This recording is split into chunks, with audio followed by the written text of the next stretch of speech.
Welcome to Winning the Divine Lottery. I'm your host, Amy Dawns. Everyone, welcome back to the show. I'm your host, Amy Dawns, and let's dive right into today's topic because I really want to unpack winning the divine lottery. It's not some airy-fairy concept. It's a real thing. It's an energetic frequency. It speaks to the fact that you're here and that you're inherently worthy and that you don't need to prove anything. You don't need to do anymore. You don't need to be anymore to know that you are worthy. You were worthy the moment you were conceived, before you had a name, before you came into this world. Worthiness is embedded in your very essence. You are worthy. And the reason we don't feel worthy, we go through life because when we're born, we start developing an ego. And an ego is based on our environment and based on the people that raised us. And we get conditioned by that. We can get conditioned by our environment. We're like little sponges. We soak up everything, we soak up all this information. But we inherently know in our very being, in our essence, in our core, that we are inherently worthy. And part of the play, part of the dance is unbecoming all the conditioning. When we get to step back and we get to look at the conditioning, the stories, the programs, the learned beliefs that were passed down through generation. You know, our parents did the best they could, but it was passed down through generation, through generation, through generation. When we start to become self-aware, when we start to know who we truly are, when we go within, when we meditate, when we do the inner work, we start to create spaciousness between the stories and what we really are. And we start to sort of embrace the wholeness of everything because everything is truly whole and everything has a purpose. Our ego has a purpose. The stories, the paradigms, the belief systems, they all play a role in this. They all play a role in our journey to discovering what is truly innate within us. And what is truly innate within us is love, is compassion, is joy, is peace. There's this depth within us. When you go inside and you journey into the soul, there's this depth within us that knows, that is here for the adventure, that is here for the experiences, that is here to create. And we all come in with this winning ticket. I remember the first time this kind of all clicked for me was when I was reading The Golden Ticket, the book The Golden Ticket. That's it. Brendon Burchard, his book The Golden Ticket. And for those of you who have read it, please comment below. For those of you who haven't, I'm giving a little giveaway here if you haven't purchased it. But there is an actual golden ticket in the book that you're not allowed to open until you finish the actual book. And it reminded me that life, that the mere fact that we are here is a miracle. It's a real miracle. The mere fact that you're here is a miracle. And what's inherent within a miracle? Worthiness, grace. It's so incredible. And we came here, we chose to come here for a specific reason, for a specific purpose, and to understand that we are inherently worthy and the ticket is that we're here. And what are we going to do with that? What are we going to do with this golden ticket? You know, sometimes we go through life and we experience things and we create stories, right? We create stories around who we are because of the experience that we went through. But you're so much bigger than your stories. You're so much bigger than your body. You're so much bigger than your mind. The depth of you, the depth of your soul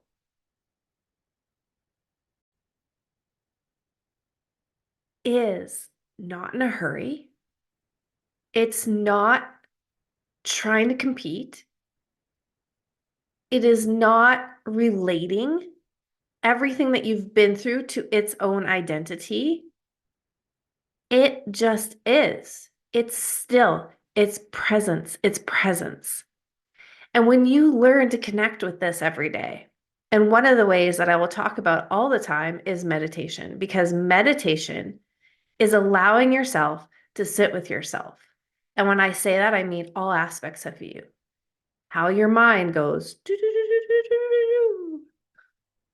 and how there's a part of you that wants to go with the mind, that wants to go with certain thoughts.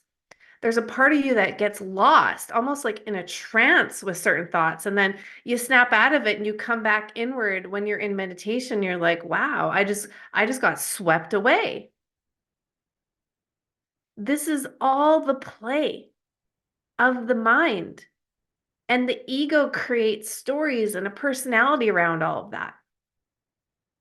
And meditation isn't for controlling your thoughts. It isn't for stopping your thoughts. It is for becoming the witness, to observing your thoughts, to observing your body, to observing the sensations. And the more you can do that, you start to recognize that you're not that. You're the one looking at it. You're the witness. You're the witness and the experiencer. And when that starts to happen over time, you become more open and more available to life because you get less attached.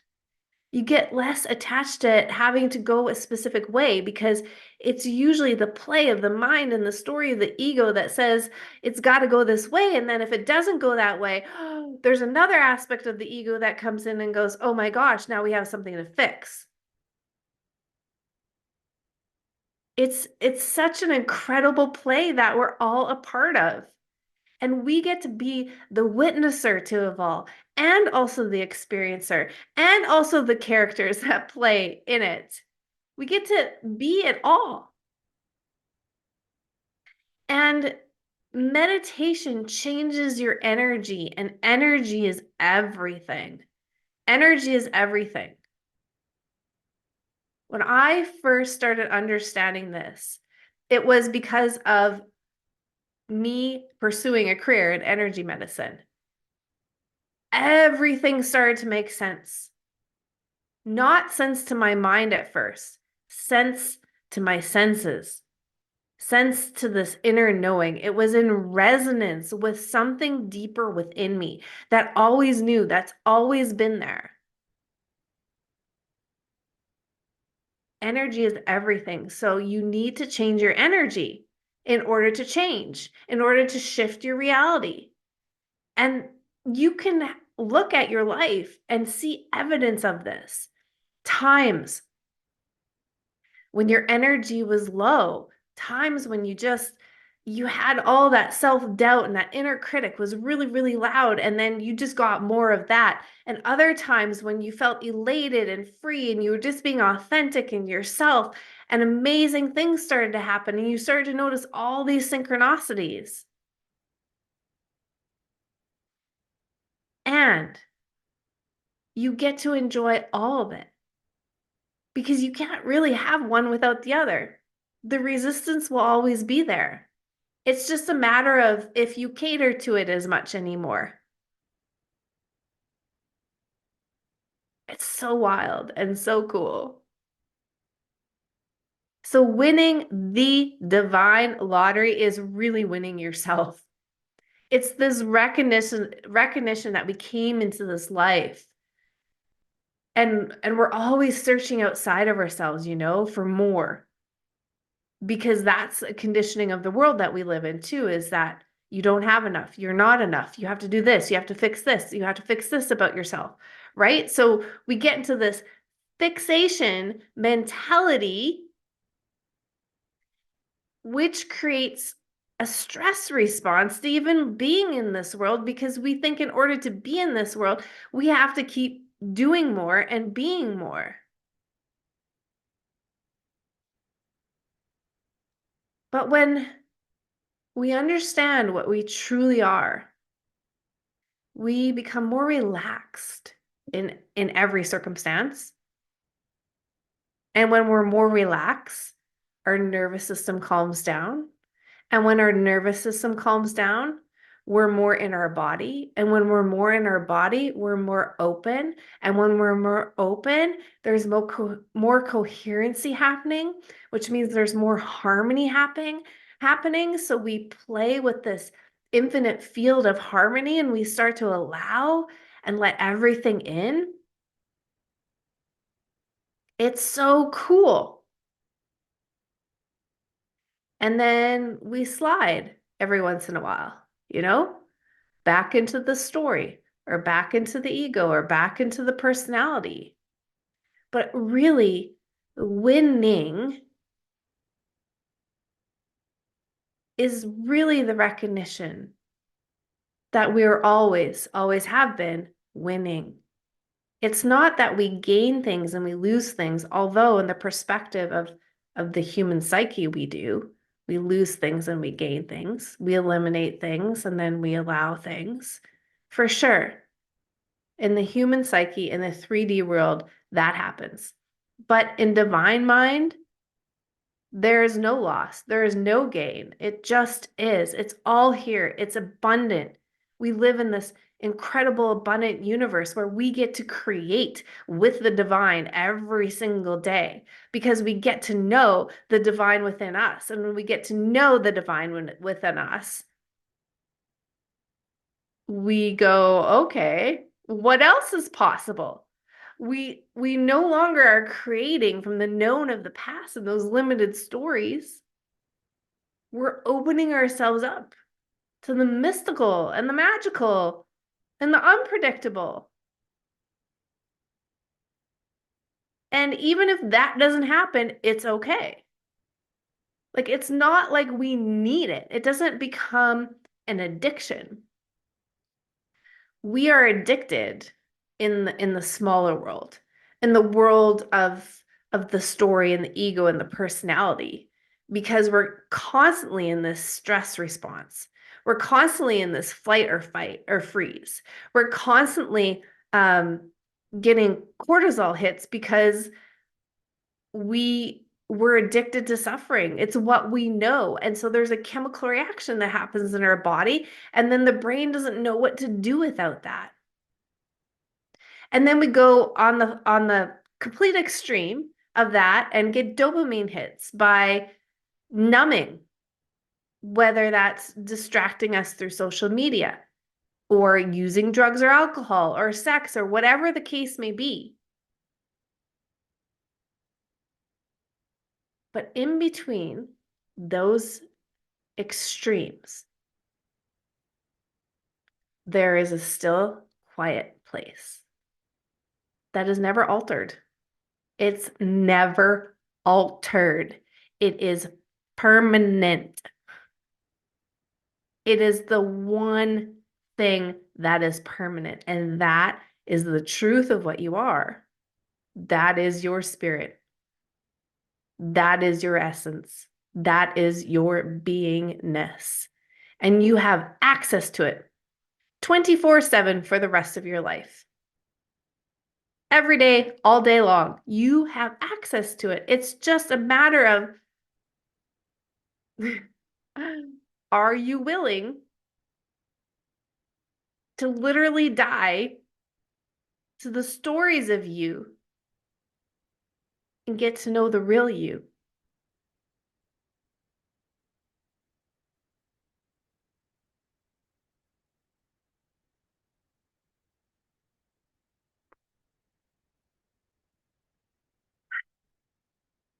Take a deep breath because that was a lot. That was a huge download and transmission that came through me. You know, even though I understand this to a certain degree, this is also what happens when we start speaking from this place. You know, we use the word download and channel, and it's so much more innately natural within us than we realize. It's not something that's unheard of. It's not, it might be unfamiliar, but it's not.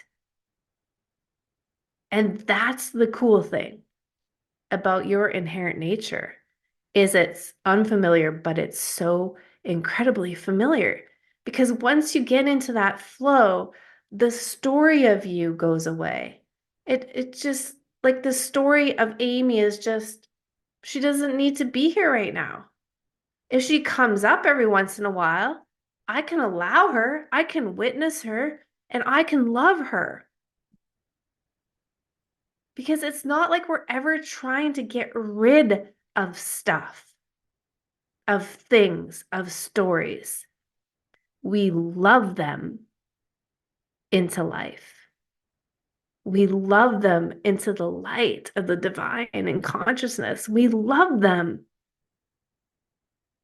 And the more loving we become with all aspects of us, the more we become love, the more compassion that grows within us for other people. Because every single person is living in their own reality, is living in their own world from everything that's happened to them since conception. Their nervous system responds a certain way. They have certain triggers. They've created certain belief systems. They've created certain subconscious programming and paradigms and stories around that. That's created their persona. Everybody has that, and it's unique to them. And it's unique to them because it's actually meant to help them. It's actually there for a purpose to help show them what they need to go through in life and their path in order to experience life to their fullest. That's why everybody's lives are so uniquely theirs. That's why we are of this world, in this world, but not of this world, because everybody literally is living their own world. That's why you can have two people, or three people, or four people, same vacation, completely different experience, depending on their perceptions, their beliefs, their attitudes. That all creates their energy. And that creates their experience. So when you walk around, sure, everybody is on planet Earth, but everybody lives in their own little world. And the reason we get drawn to one another is because there's something in that person's world that is in resonance with our world. And when we really peel back the layers and we get to know that our inner world is really this world pushed out,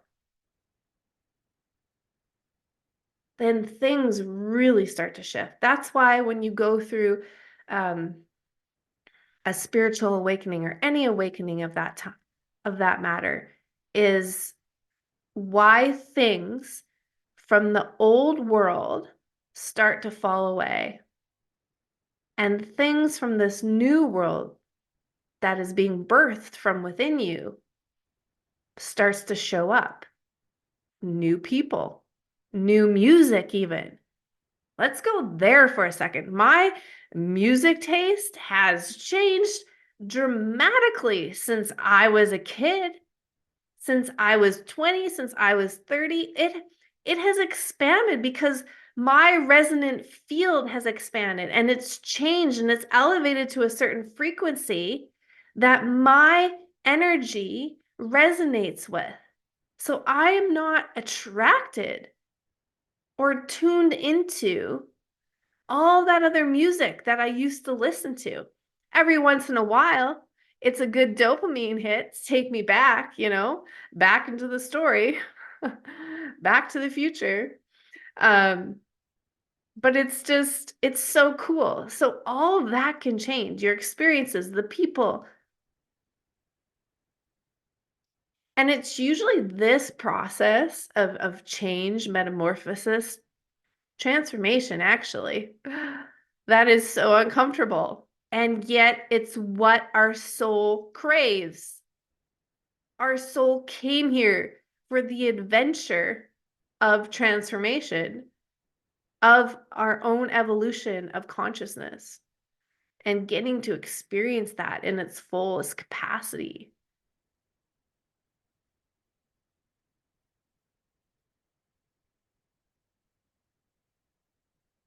So if you're a first-time person listening to this, or you are wanting to know kind of how to go about doing this,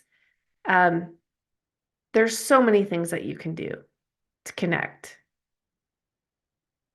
And I'm just speaking from personal experience, I'm a big believer in meditation. The majority of people who have gone through this process, this transition in their life, have a meditation practice. And mine is sitting with myself every day in the morning, at least for 30 minutes. That's my minimum. So it's not necessarily how long you do it, it's the intention behind it. Getting familiar with how you operate from the inside out, the mind, the body, the ego, the personalities, the stories, the emotions, all of that. The more you become familiar with that, the more aware you become. And so cultivating an inner awareness is huge. It's gold. That's the lottery ticket right there. Cultivating inner awareness is the lottery ticket. It's the gold. It's the high tier win. Because once you have awareness about something, it unlocks up new potential. That's what it does. And you know what a new potential is? It's actually a doorway to a whole new dimension. And a doorway to a new dimension is a new world. You then are creating a new reality for yourself, which can show up in the form of a new experience or a new opportunity or meeting a new person. It's so cool. So start with meditation. That is my personal suggestion. Gain inner awareness. The third thing I would say is then what are you going to do with that awareness? Because awareness without action and acceptance, let's throw those two together. Accept that everything that's happening is happening and everything that has happened happened. The more you can do that, the more detached you become, the more forgiving you become, the more compassionate and kind you become with yourself. And when you can have this level of acceptance that nothing actually needs to be fixed, I'm actually perfect and whole the way I am, then you take an action from a very different place. You take action from a place of expansion. You take action from a place of liberation. And that changes the outcome. And not that you're ever doing anything to get a specific outcome anymore because you're detached. You're more detached, right? It's really for the enjoyment of what's possible.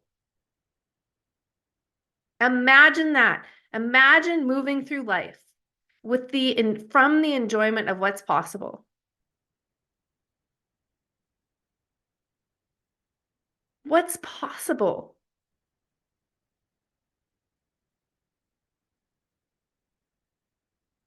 In this space that I am speaking these words, the energy and the vibration of what's possible is, for me, it's just unlimited.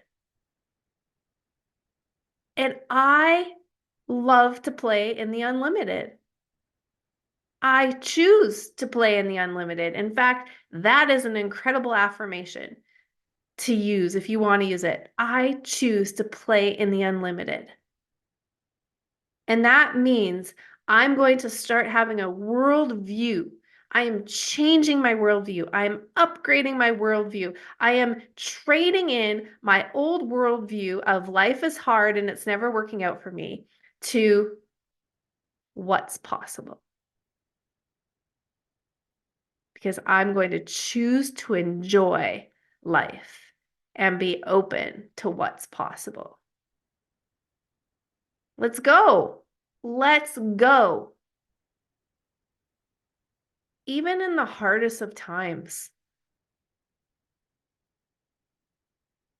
we can still choose to see what's possible. This just reminds me of my dog Jersey, who we had to put down before Christmas.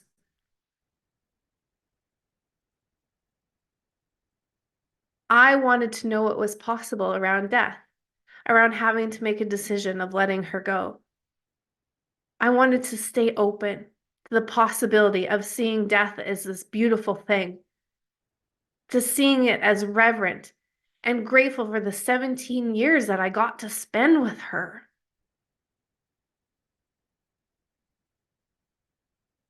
And because of that, that was my experience. It was amazing and beautiful and sad. There was a lot of emotions involved, but I was so present with it because it was possible for me to be fully present, to experience all of my emotions, to witness this beautiful dog transition with so much grace and ease and effortlessness, and to share it with my son, and to be available to all the signs that she was still with me, and to open myself up to that possibility. And I gave myself the courage to receive that.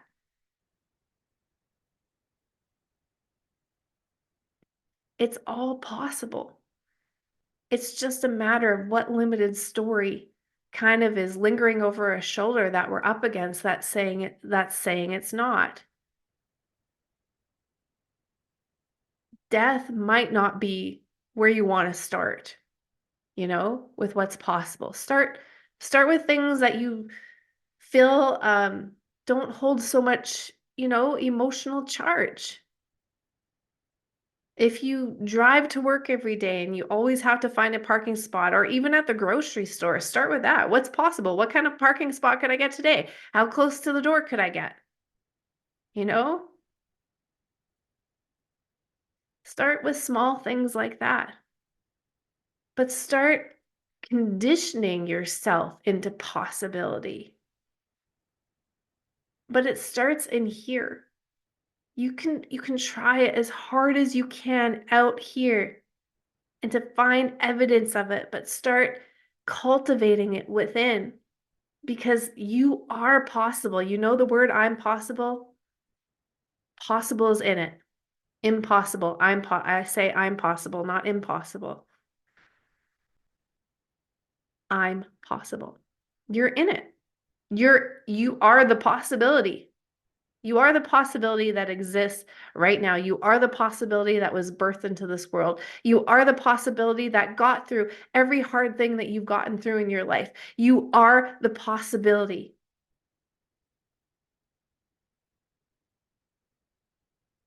You are the possibility. Take that in. Take it in. How amazing. And speak to possibilities.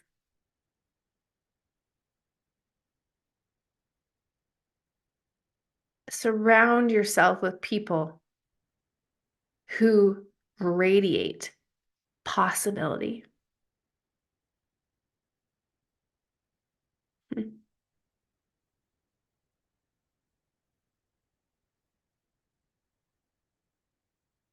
With that, I love you. You're so worthy. You are so worthy of possibility.